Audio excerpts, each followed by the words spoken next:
A very good morning, students. As you all know that we were reading chapter number 3rd of geography, and the name of chapter is mineral and power resources.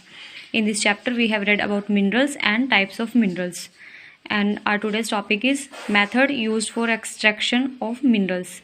And in this chapter we will learn about what are the different methods for extraction, means minerals को extract करने के क्या क्या methods हैं, उनको access करने के, निकालने के क्या मेथड्स हैं. So let's start. Most minerals are found in different parts of the world inside the earth surface. ज़्यादातर मिनरल्स हैं वो कहाँ मिलते हैं हमें? Different parts of the world के डिफरेंट पार्ट्स में इनसाइड द अर्थ सरफेस है उसके अंदर. And the process of taking out minerals from rocks buried inside the earth surface is called mining. और जो प्रोसेस है जिसके थ्रू मिनरल्स को हम अर्थ सरफेस में जो रॉक्स होती हैं उनमें से हम निकालते हैं, उस प्रोसेस को हम बोलते हैं माइनिंग. माइन करना, मिनरल्स को निकालना. Various methods of extraction for this purposes are given below. कौन कौन से मेथड हैं? फर्स्ट है mining, extracting minerals from inside the earth surface at various depths. Minerals को एक्सट्रैक्ट करना अर्थ सरफेस के नीचे से, और वो कहाँ होते हैं? वेरियस डेप्थ, मतलब अलग अलग डीप, मतलब उनकी जो डेप्थ है वो अलग अलग होती है, मीन्स वो डिपेंड करती है वो कितना नीचे है mineral. And from the rock is known as mining. और उसको रॉक्स में से निकालना उसको हम बोलते हैं mining. The two types of mining are, first is open cast mining. What is open cast mining? Minerals which are extracted by removing the top layer of the minerals, जो कि एक्सट्रैक्ट किए जाते हैं, जो कि अर्थ की टॉप लेयर को हम रिमूव कर देते हैं. Earth surface is called open cast mining. जब अर्थ सरफेस की जो टॉप लेयर, सिर्फ ऊपर की टॉप लेयर हटाने से जो हमें मिनरल्स मिल जाते हैं वो होती है open cast mining. It is effective in areas where minerals are found not very deep down the earth surface. और ये वाली जो माइनिंग है वही इफेक्टिव है उन एरियाज़ में जहाँ पे मिनरल्स हैं ज़्यादा डीप नहीं है, मीन्स अर्थ के ऊपर सरफेस में होते हैं, मीन्स ऊपर वाली लेयर भी होते हैं, तो वहाँ पे ओपन कास्ट माइनिंग करके हम मिनरल्स को एक्सट्रैक्ट कर सकते हैं. Second is shaft mining. The mineral deposits that are extracted from deep down inside earth by digging deep bores is called shaft mining.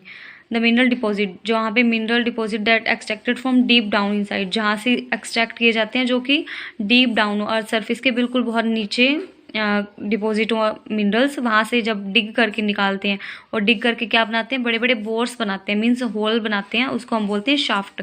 और इस माइनिंग को हम बोलते हैं शाफ्ट माइनिंग. बड़े बड़े होल करके शाफ्ट्स बना ली जाती हैं पहले, फिर वहाँ से मिनरल एक्सट्रैक्ट करते हैं, उसको बोलते हैं शाफ्ट माइनिंग.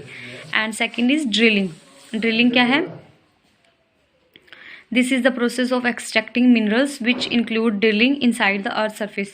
अर्थ सरफेस के अंदर ड्रिलिंग करना with heavy and huge machinery, बहुत बड़ी बड़ी और भारी भारी मशीनरी यूज़ करके बड़े बड़े होल करने, मीन्स ड्रिल करना, उसको बोलते हैं drilling. This process is commonly use for extracting. और ये ज़्यादातर किसको एक्सट्रैक्ट करने के लिए यूज़ होती है? पेट्रोलियम और नेचुरल गैस. मीन्स मतलब एक डायरेक्ट सीधा सा होल करते हैं जिससे कि ऑयल जैसे पेट्रोलियम वगैरह कुछ लिक्विड में या नेचुरल गैसेज वगैरह बाहर आ सकें, उस तरह से ड्रिल करते हैं. ड्रिल मशीन आपने देखी होगी स्टूडेंट, जैसे वॉल में होल करते हैं ड्रिल से, उस तरह से बड़ी ह्यूज मशीन होती है, उससे हम ड्रिल करते हैं अर्थ के सरफेस में डायरेक्ट उतना ही होल, एक्स्ट्रा नहीं जाएगा, सीधा हम लिक्विड निकालने के लिए वो होल करेंगे, वो होती है drilling. Next is quarrying. Quarrying क्या होती है? The minerals that lie on और नियर द सरफेस. या तो मिनरल्स अर्थ सरफेस के ऊपर हैं या बिल्कुल पास हैं, बिल्कुल डिगिंग की भी जरूरत नहीं है, आर सिंपली डग आउट, जो डायरेक्ट निकाले जा सकते हैं, उसको हम बोलते हैं क्वेरिंग. अभी देखिए यहाँ पे एक फ्लो चार्ट है स्टूडेंट्स, एक्सट्रैक्शन ऑफ मिनरल्स. इसके 3 मेथड्स हैं. माइनिंग करके, माइनिंग की हम ओपन कास्ट माइनिंग करेंगे जो ज़्यादा डीप नहीं होती, और शाफ्ट माइनिंग जो डीप होती है. सेकंड ड्रिलिंग है, ड्रिल करके. थर्ड वन है स्क्वेरिंग. ये सारे मिनरल्स को एक्सट्रैक्ट करने के मेथड्स हैं. And your next topic is distribution of minerals in the world, and this topic is cut from your syllabus, so we will move on next topic. And our next topic is uses of minerals. What are the uses? Various industries use minerals in some way or other. बहुत सारी industries हैं वो minerals को किसी ना किसी तरीके से यूज़ करती हैं. Minerals which are used in gems and jewelry are generally hard, which are set in various styles for jewelry. Minerals ज़्यादातर यूज इन जेम्स और ज्वेलरी में यूज़ होते हैं, वो जनरली कैसे होते हैं? हार्ड मिनरल्स होते हैं, जो कि ज्वेलरी मतलब कि स्टाइल के लिए, ज्वेलरी के स्टाइल के लिए काम आते हैं। Iron is use in machinery, और आयरन है वो मशीनरी में यूज़ होता है, इंफ्रास्ट्रक्चर में, रेलवे में, ब्रिजेस में, बिल्डिंग इंडस्ट्री एक्सेट्रा, इन सब में हम लोहे का यूज़ करते हैं, आयरन का। Another metal copper is use in various ways such as electric wires, जो वायर्स बनी होती है, आप वायर जो होती है ना प्लास्टिक वायर, उसके अंदर आप कभी ओपन करके देखो तो कॉपर की जो तार है वो निकलती है। यूटेंसिल्स यानी कि जो बर्तन हैं, पाइप्स हैं, कॉइन्स हैं, इन सब में कॉपर का यूज़ होता है। Coal is use in furnaces and thermal plant, thermal plant में होता है, जो आग वाली भट्टियाँ होती हैं उनमें यूज़ होता है ये कोल का। The electronic industry mainly use mica, और इलेक्ट्रॉनिक इंडस्ट्री कौन सा मिनरल यूज़ करती है? माइका यूज़ करती है। The computer and electronic industry use silicon which is obtain from quarters, जो कंप्यूटर इलेक्ट्रॉनिक इंडस्ट्री है वो सिलिकन है जो मिनरल्स उनका यूज़ करती है, जो कि क्वार्टर्स जो एक अलग अलग मेटल मिनरल होता है उसमें से ऑब्टेन किया जाता है, मतलब ये मिक्स होते हैं, उसमें से सिलिकन निकाला जाता है।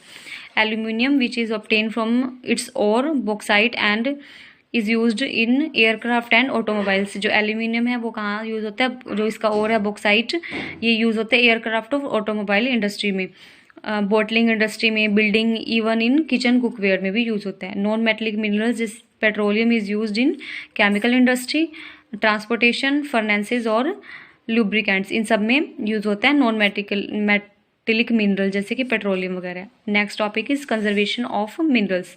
What are methods of to conserve minerals, mineral को कंजर्व करने के क्या तरीके हैं? Minerals are non renewable resources, minerals क्या है स्टूडेंट्स? नॉन रिन्यूएबल है, मीन्स इसको रिन्यू नहीं कर सकते हम। In fact it takes millions of years for the formation and accumulation of minerals, और फैक्ट क्या है कि जो मिलियंस ऑफ ईयर लग जाते हैं मिनरल्स को दोबारा फॉर्म होने में, दोबारा अकमलेट होने में, ठीक है, अकमलेट होता है जुड़ना, दोबारा से नया बनना। Therefore in the world where there are limited mineral resources, इसलिए वर्ल्ड में जहाँ भी लिमिटेड मिनरल रिसोर्सेज हैं, it is important that they should be use judicially, इसलिए इंपॉर्टेंट ये है कि इसको जुडिशली मतलब अच्छे से समझदारी से यूज़ करना है, wisely, so that the future generation can also use them for their sustenance, इसलिए ताकि जो फ्यूचर जनरेशन है वो भी इसको यूज़ कर पाए अपने सस्टेनेंस के लिए। The rate of formation is much slower then the rate at विच भी ह्यूमन्स कंज्यूम दीज मिनरल्स, इनकी जो फॉर्मेशन की रेट है वो बहुत लो है इन कंपैरिजन, जो ह्यूमन्स इसको कंज्यूम कर रहे हैं वो बहुत जल्दी जल्दी कंज्यूम कर रहे हैं, और जो उनकी फॉर्मेशन मतलब फॉर्म होने में तो बिलियंस ऑफ ईयर लगते हैं, बट हम यूज़ इसको जल्दी जल्दी कर लेते हैं।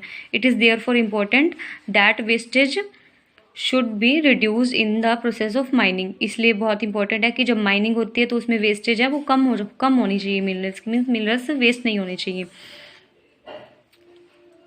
Another method by which mineral resources can be conserved is recycling of metals, और दूसरा सोर्स क्या है जिससे मिनरल्स को कंजर्व किया जा सकता है, वो है रिसाइकलिंग ऑफ मेटल्स को रिसाइकल करना। Hence the strategy for resource conservation includes, क्या क्या आता है?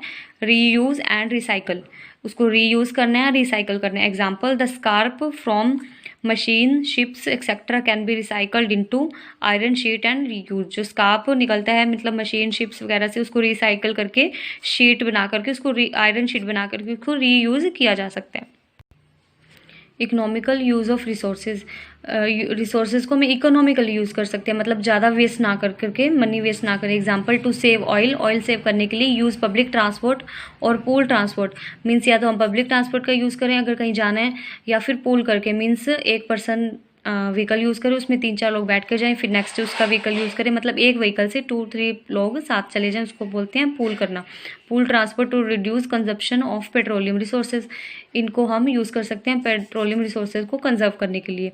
सब्सटीट्यूशन क्या है? Example use alternate resources of energy, substitution होता है उसका अल्टरनेट निकालना, हम एनर्जी के रिसोर्सेज उसको अल्टरनेट निकाल सकते हैं, such as solar energy use कर सकते हैं, विंड एनर्जी कर सकते हैं, to use the use of thermal power which use coal, हम थर्मल पावर वाले जो रिसोर्सेज हैं जिसमें कोल यूज़ होता है उसको हम यूज़ ना कर करके अल्टरनेट यूज़ करें, जैसे सोलर एनर्जी। अब सोलर एनर्जी तो क्या है? रीन्यूएबल रिसोर्सेज है, नई नई दोबारा बन जाती है, जिस दिन सन आएगा उससे हम सोलर एनर्जी बना सकते हैं, इसलिए सोलर एनर्जी, विंड एनर्जी ये रीन्यूएबल रिसोर्सेज हैं, और जो कोल है वो नॉन रीन्यूएबल है, दैट्स वाई हमें कोल वाले जो यूजेज है वो कम करके सोलर और विंड एनर्जी यूज़ करनी चाहिए। Okay students, and next reading we will do in next class. Have a nice day students.